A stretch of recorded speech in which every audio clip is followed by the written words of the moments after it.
From our Toronto studios, this is the Muslim News on Muslim Network TV. Assalamu alaikum, I'm Zahra Syed. Our top story for today. President Joe Biden will apologize to Native Americans for the traumatic legacy of federally run boarding schools. During his visit to the Gila River Indian community in Arizona, Biden will acknowledge the grave abuses suffered by Native children forcibly removed from their families. Native American children forced into these government schools endured physical, emotional, and sexual abuse. A 2022 Interior Department report revealed that 973 children died in these institutions, which aim to eradicate Native culture through harsh assimilation practices. The White House emphasized the importance of recognizing past harms as essential for healing and improving federal-tribal relations. Biden's presidential apology is framed as a historic step towards a transformative investment in Indian country and a renewed commitment to honoring tribal nations. I formally apologize as President of the United States of America for what we did. I formally apologize. More than 28 million voters have cast ballots in early voting for the 60th presidential elections in the United States. According to data compiled by NBC News, 28.6 million people had voted in states with early voting as of October 24th, as the countdown continues to the November 5th elections. About 43% of those who have voted are registered Democrats, while 39% are registered Republicans. Record numbers have been reported in the battleground states such as North Carolina and Georgia. In Georgia, more than 25% of active voters have already participated, while in North Carolina, over 2 million mail-in and in-person votes were cast as of October 24th. Nevada, another key battleground state, reported nearly 400,000 voters had cast ballots by Thursday, with registered Republicans making up 40% of those votes. Political observers are noting that as Democratic candidates are rallying around Federal Trade Commission Chair Lina, Vice President Kamala Harris is noticeably absent. Although candidates in Arizona, Texas, and Illinois have embraced Khan's bold antitrust agenda, Harris has opted not to appear with her. Observers say she is distancing herself from Khan's efforts to dismantle monopolies, particularly in the tech industry. This comes amid pressure from Harris's wealthy supporters. That includes billionaire Mark Cuban, who has pressured Harris to fire Khan in an attempt to ensure a more business-friendly administration. However, progressive Democrats see Khan's stance against corporate power as crucial. They warn Harris's lack of support could alienate key voters. Economists say Harris's failure to defend Khan against elite donors undermines the progressive movement. They also note it could jeopardize her campaign in the last days leading up to this year's critical presidential election. The Washington Post has refused to endorse any candidate for president in a move not seen since the 1980s. It also has said that it will no longer do so in future presidential elections. Publisher Will Lewis announced the decision in a post on X on Friday.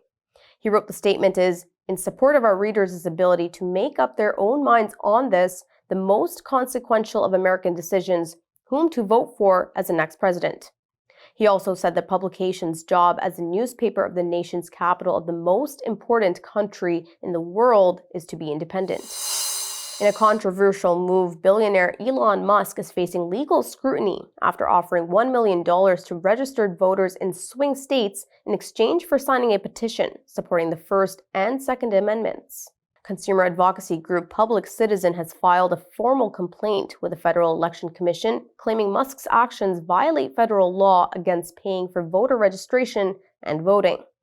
The offer, targeting voters in Pennsylvania, Nevada, Arizona, Michigan, Wisconsin, Georgia, and North Carolina, requires participants to be registered before signing the petition. Public Citizen's lobbyist Craig Holman argues Musk's actions attempt to buy votes and distort the electoral process. The situation has further escalated with allegations against Musk and former President Donald Trump regarding intimidation of striking workers. Legal experts are calling on the Biden administration to intervene, emphasizing the illegal nature of Musk's financial incentives to voters. U.S. lawmakers urge Biden to intervene for release for ex-Pakistani premier. Details come after the break. Stay tuned, and we will be right back.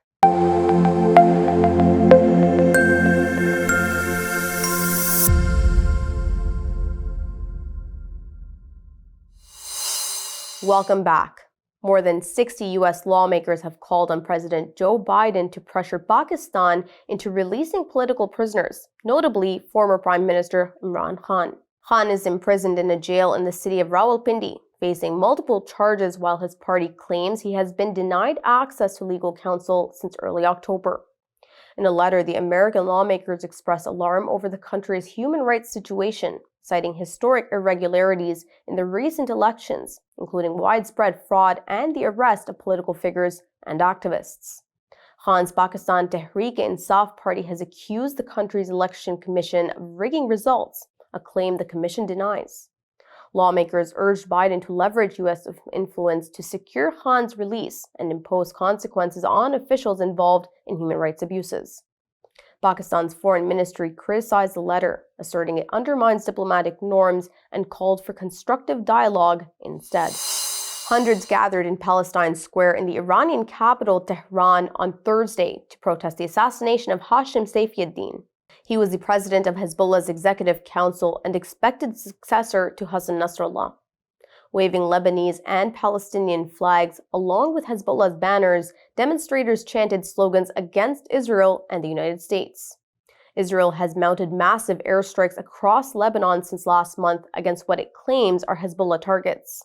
This is part of an escalation following a year of cross-border warfare since the start of its war on Gaza in October 2023.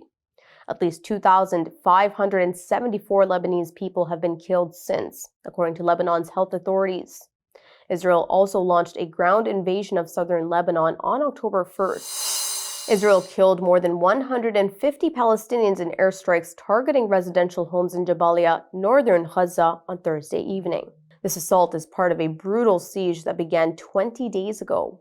The Gaza Civil Defense has described the situation as a horrific massacre, highlighting the urgent need for assistance as victims remain trapped under rubble. The Israeli military targeted homes belonging to multiple families. These include the Najjar and the Abu al-Auf families. Israel's attacks have resulted in a widespread destruction of residential blocks. Eyewitnesses' accounts revealed frantic pleas for help as citizens called for aid to transport the injured. Observers say the airstrikes have not only devastated Jabalia, rather, they are part of a larger pattern of violence across Gaza, with significant casualties reported in Khan Yunis and at Kamal Adwan Hospital, where several children were amongst those that Israel has killed.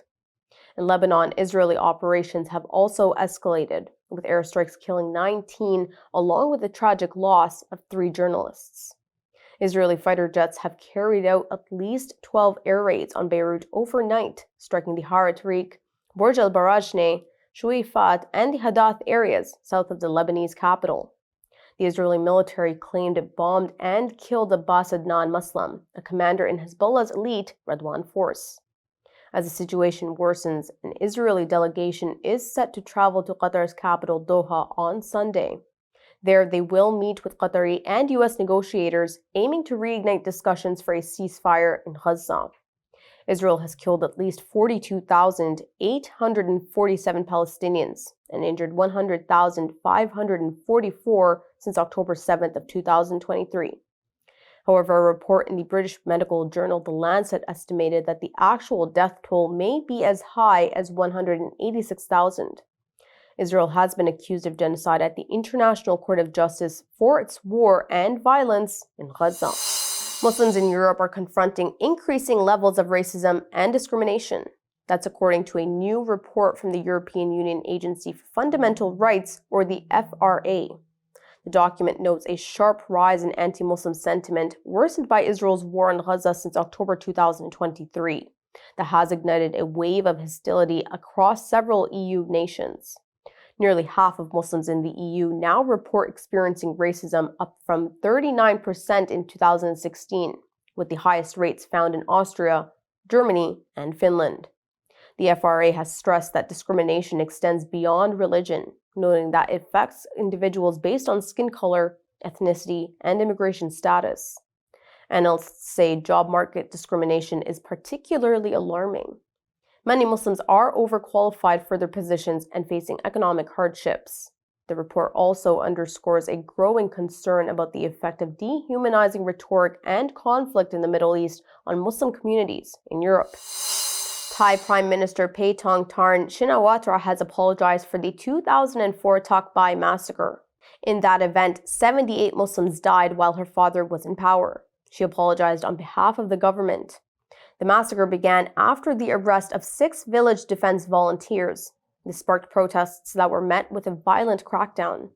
Victims were suffocated in military trucks while being taken to a detention facility. Activists and members of the Thai Muslim community recently held a cycling event to commemorate the tragedy. They rode the same route taken by the victims, calling for remembrance and justice to prevent future violence. Thailand observed the anniversary on Friday when a 20-year statute of limitations on the case expires. This establishes the maximum time after an event for legal proceedings to be initiated. That's all from our Toronto studios. Thank you for watching Muslim News. We are a community channel dedicated to bringing you stories you can trust. Please like, share, and subscribe to our content. You can also comment to let us know what you think of our coverage. You can donate now by visiting muslimnetwork.tv/donate. For more content, keep watching Muslim Network TV. Assalamu alaikum.